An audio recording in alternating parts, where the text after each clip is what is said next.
Hello, greetings to everyone. I am Dwight Teves, and my following presenters are Jose Miguel Domingo and Daniel Philip Balmacena. Our research study is all about vibration signal analysis of AC generator machine through frequency fault detection. Now, portable generators are commonly utilized in every household and industry. So, it often serves as a backup power, especially when there is power outage. So it is very important to check the condition of the generator if it is still running in its normal condition. Otherwise, there will be repercussions that can affect the generator. In this study, we will be using vibration signal analysis to diagnose the voltage output frequency of the generator, and this correlates to the quote-unquote health condition of the machine. Statement of the problem. Our statement of the problem involves fluctuations in the piston speed greatly affects the electrical output of the generator, which may cause the equipment to be damaged or even shut down. Obviously, it is difficult also to evaluate the vibration of AC generator using touch or hearing. And lastly, continuous unchecked condition of AC generator may lead to extreme faulty condition. General objective. Our general objective is to perform vibration signal analysis of AC generator machine for frequency fault detection. Specific objectives. Our specific objectives are the following: to design a device and graphic user interface which read the dynamic acceleration of a surface of the generator using ADXL345 accelerometer and its electrical frequency. To develop a frequency fault detection device using vibration signal analysis and pattern recognition. And lastly, to test the device and evaluate the overall performance. Significance of the study. Our significance of the study are the following. This study may serve as an alternative solution for evaluating the output frequency of the generator during no load and fixed loads. And for the operators, this research may serve as this research signifies that the operators will inspect the engine RPM and electrical output frequency of the generator without the use of other measuring devices such as voltmeter and tachometer. Scope and delimitations. Our scope and delimitations are the following. Our study is only restricted on portable AC generators. Other parameters that may affect the performance of the generator, except the governor screw, will be excluded. And this study also focuses on the fault detection based on frequency shift of the generator. In continuation, our actual test in the generator only involves no load and fixed loads. The generator will not be exposed to fatigue via extending the quote-unquote on operation until engine speed changes due to stress and temperature. And lastly, our sampling rate to capture the vibration signal waveform on the generator is only limited to the capability of the ADXL345 accelerometer. Good day. My name is Daniel Philip M. Balmacena, and I will be the second speaker. For the methodology, the frequency fault detection system was proposed to evaluate the setting of an AC generator machine. The system consists of an STM microcontroller and a Raspberry Pi. There are two pairs of ADXL345 accelerometers which serve as spares. The voltage sensor is for measuring the actual output frequency of the AC generator. The device evaluates the vibration signal if it falls under the criteria of normal, which is between 60 and 63 Hz, and faulty setting, which is outside of the range. The figure shows the process of the prototype system. The ADXL345 accelerometer reads the vibration signal of the AC generator. The Raspberry Pi retrieves the vibration signals from the accelerometers through the STM microcontroller. The Raspberry Pi will obtain the resultant of the vibration signal, which will be used for the feature extraction. The process data will then be analyzed by the trained SVM and has two possible results. which is either normal or faulty, which will be displayed in the GUI. Next, for the hardware development, two calibrations were done for the ADXL345 accelerometers.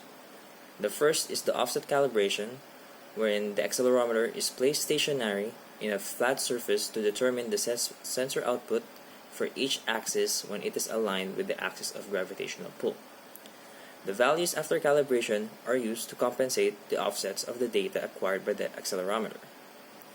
The other calibration done was the loudspeaker calibration. This is done to verify the sampling frequency of the accelerometer for it to accurately measure the frequency of the loudspeaker connected to the function generator.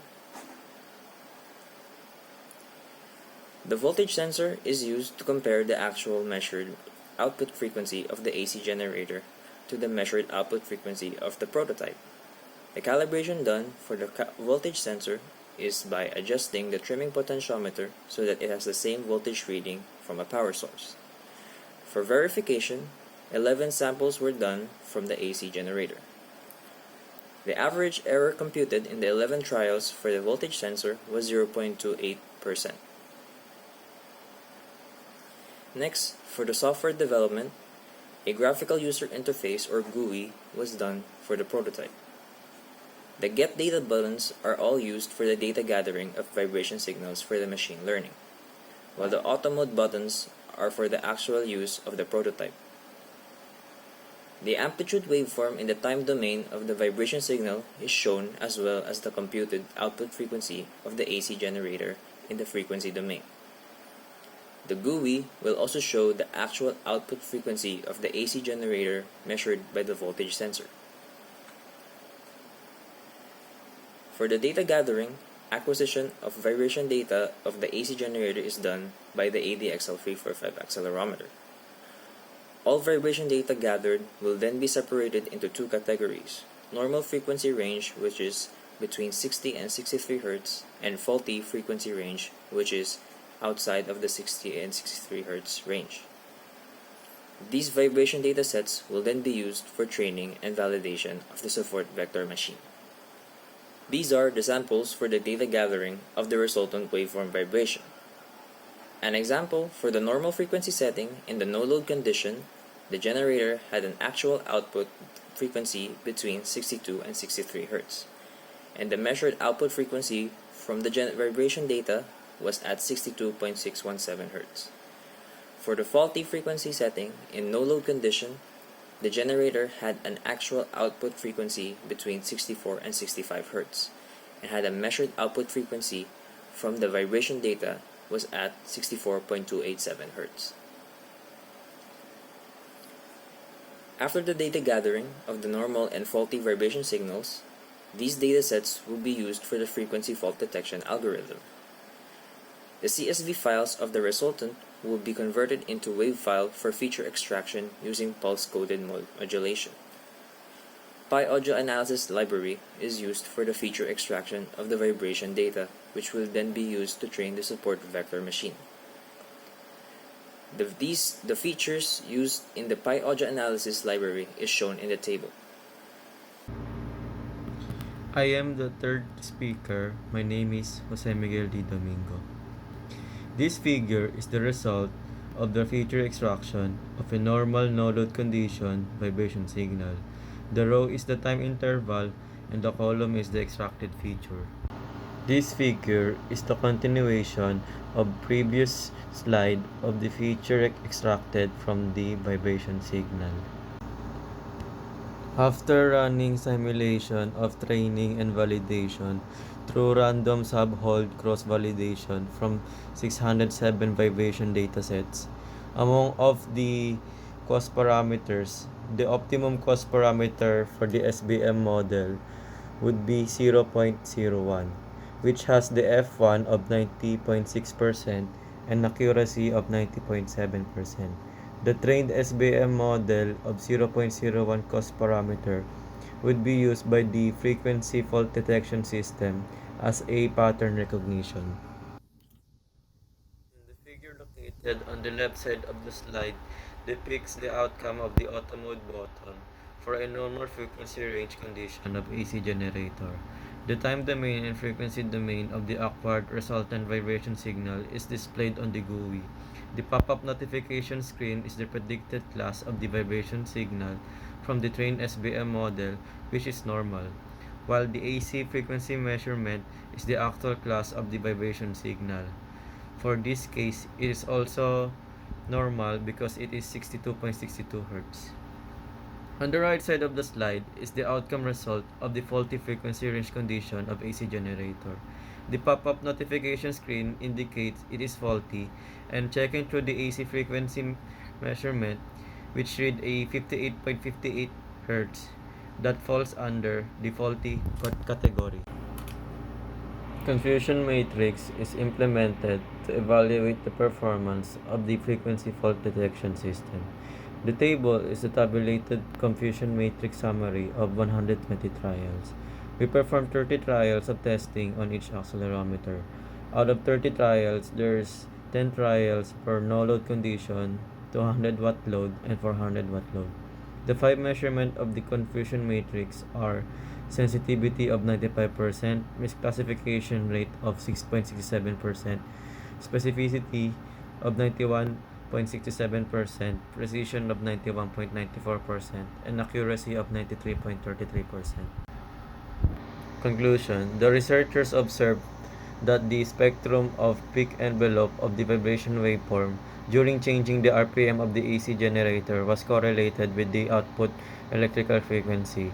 The resonance vibration frequency and electrical frequency is directly proportional, hence it adheres to the synchronous speed formula and supported by the related studies on the resonant vibration of the generator.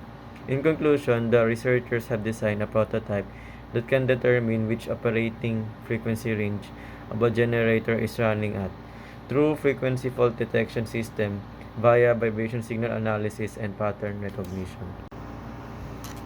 Recommendation: improvement of hardware using wireless connection for accelerometers. Embedding a power bank to the prototype. Different feature extraction method can be applied. Different algorithm can be tested to determine condition of vibration data. Identification of other causes of faulty condition of the generator is recommended. Thank you for watching our presentation. God bless you all.